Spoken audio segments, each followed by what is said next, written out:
So guys, ito po yung church ng Redemptorist Church. Isa po ito sa laging pinupuntaan ng tao kapag nagnunubina sila or kami po. Dito po kami nagnunubina every Wednesday.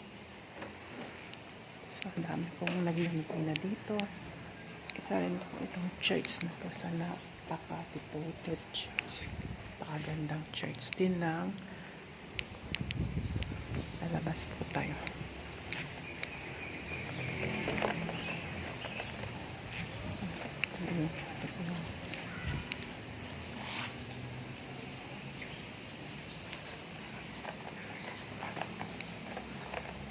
Ay, nakapakita ko na po sa inyo yung church kanina.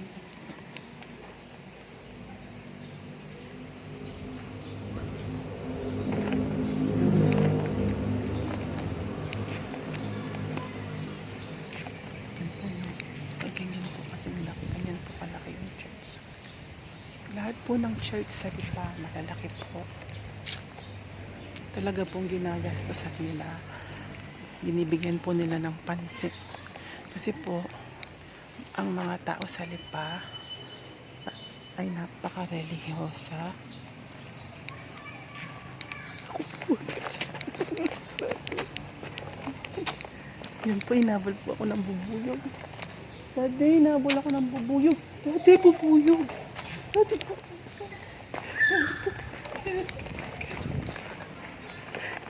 Nabol po ako ng bubuyog.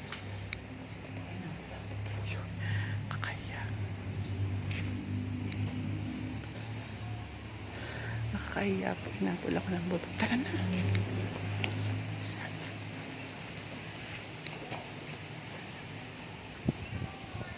Tara na. Tara na, inabol akong bubuyog. Inabol po ako ng bubuyog. Nagalit yata sa akin. Sabi siguro. Malalagay ko, kunin ko lang to. Ito. Sige. So, ikot po tayo dito para makita nyo makita natin ang pangalan mismo ng church. Nakita ko po siya dito kanina. Yan po pala siya. Yan po yung pangalan ng church. Divino, Amor.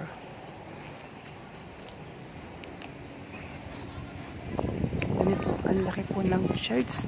Napapansin niyo po lahat ng church ng Lipa ay ang lalaki. Yan po, ganun po siya kalawak. Okay. Mother Teresa.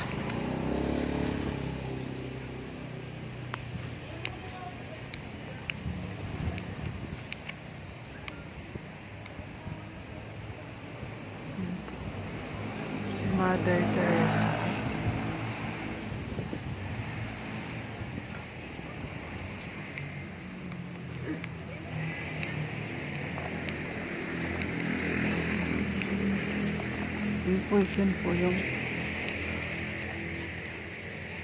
Yun po yung mga kailangan natin dasalin kapag Holy Week. Marami po yan. Sunod-sunod na po.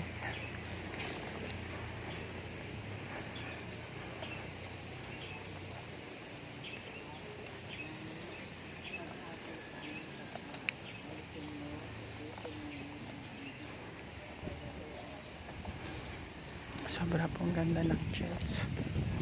Nakakamangha po. Masarap church in Lipa. Sobra pong laki. Yan po, iikotin po natin yan. Po, marami. Yan po yung mga kailangan nating basahin. Feeling ko lang po, yun po yung dinasal niya. Yun po yung dinadasal kay Jesus nung nag-sacrifice siya sa atin. Yun po yung pagkakapitin po dyan.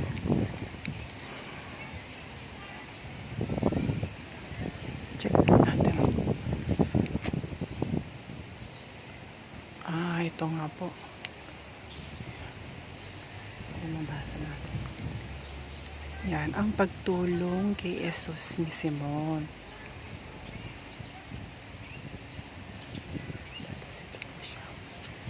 Ito po yung picture na Yun po yung picture. Yun po yung ano yan, rebulto. Yun po yung next naman po.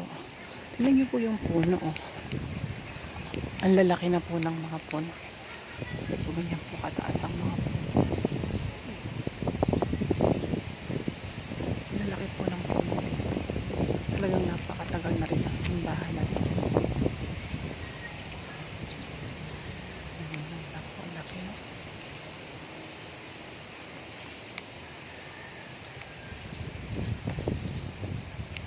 Next po, titignan din natin yung kasunod ng pagtulong ni ang babaeng taga Jerusalem at si Jesus.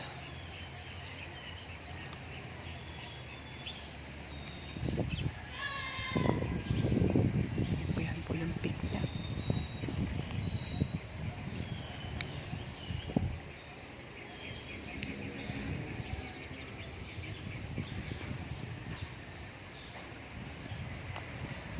Next naman.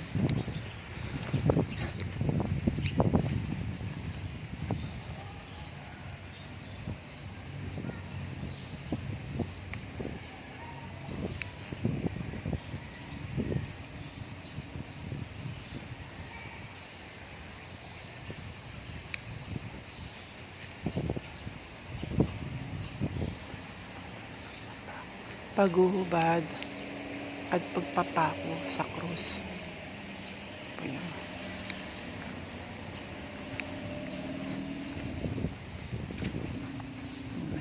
Basahin ko po yan sa bahay.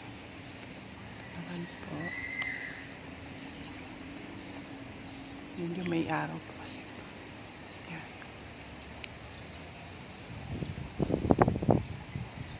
Ang pinagpalang magnanakaw.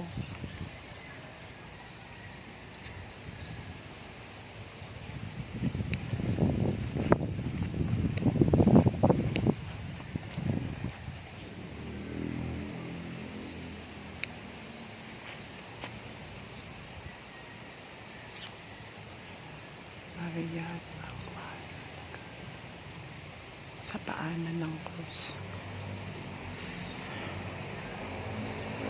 Si Maria ang mahal na alagad sa paanan ng krus.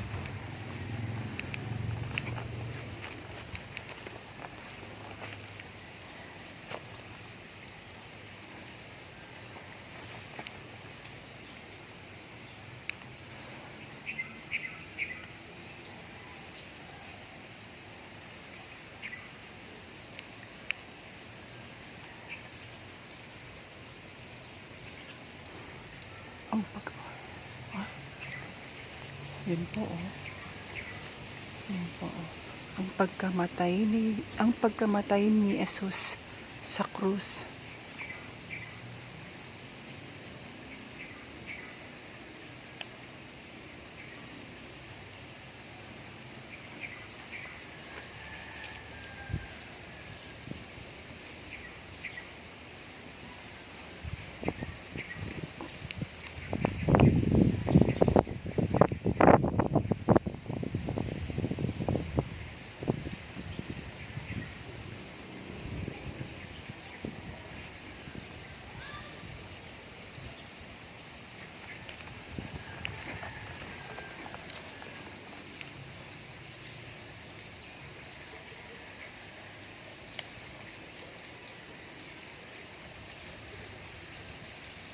Ang paglilibing kay Jesus. Tuwing Holy Week po mapapansin nyo, iniisa-isa po nilang basahin yan. Para gunutain ang paghihirap ng Panginoon sa atin.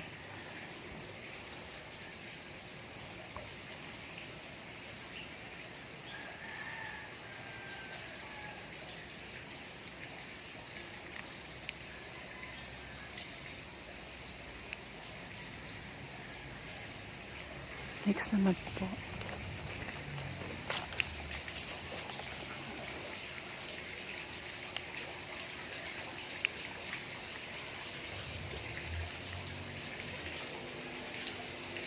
Bakit siya tabingi? Bakit ka tabingi ka?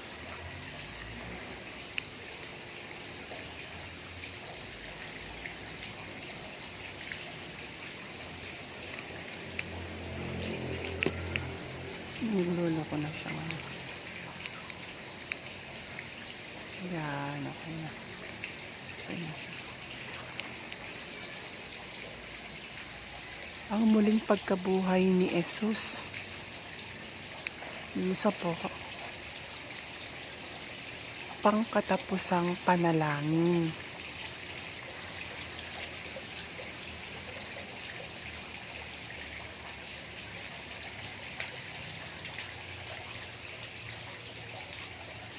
Minamahal namin, Jesus. Maraming salamat sa lahat ng ginawa mo upang kami makabalik sa piling ng Diyos. Pagsisisihan namin ng buong puso ang aming mga nagawang pagkakasala. Huwag mong bayaang muli kaming pagkasala sa iyo. Itulot mo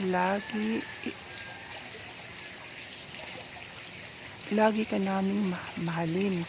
Mangyari sa amin ang iyong kalooban. Salamat, Panginoon, sa pagkakataong ito ay makakapaglakbay kasama mo sa mga istasyon ng krus. Makatulong nawa ito sa pagpapaalaga ng aming buhay at magbunga nawa ito ng pagkakaroon ng pusong marunong tumingin ng may pagmamahal at paglilingkod sa aming kapwa. Ang aming paglisan ngayon ay sisikapin namin makita ang bawat taong nakasalubong namin bilang kapatid na dapat mahalin at paglingkuran. Taglayin nawa namin at tularan ang pinakamabisang halimbawa ng pag-ibig sa ipinakita mo sa amin sa daan ng krus. Amen.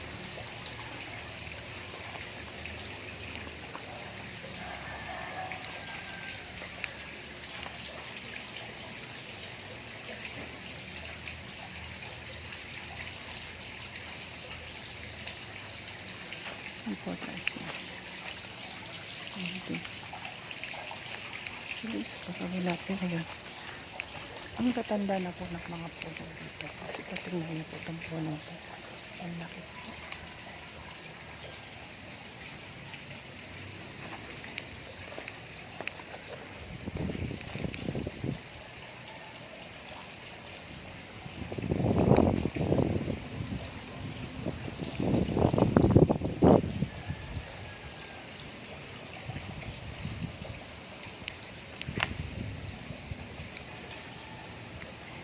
So guys, ang gagawin ko po ngayon, punta na po ako sa aking asawa at naipakita ko na nga po lahat sa inyo ang bawal po. Kaya po ako mahina ang boses, bawal po itong maingay kasi nga po may mga nagdadasal tapos salita ako ng salita dito.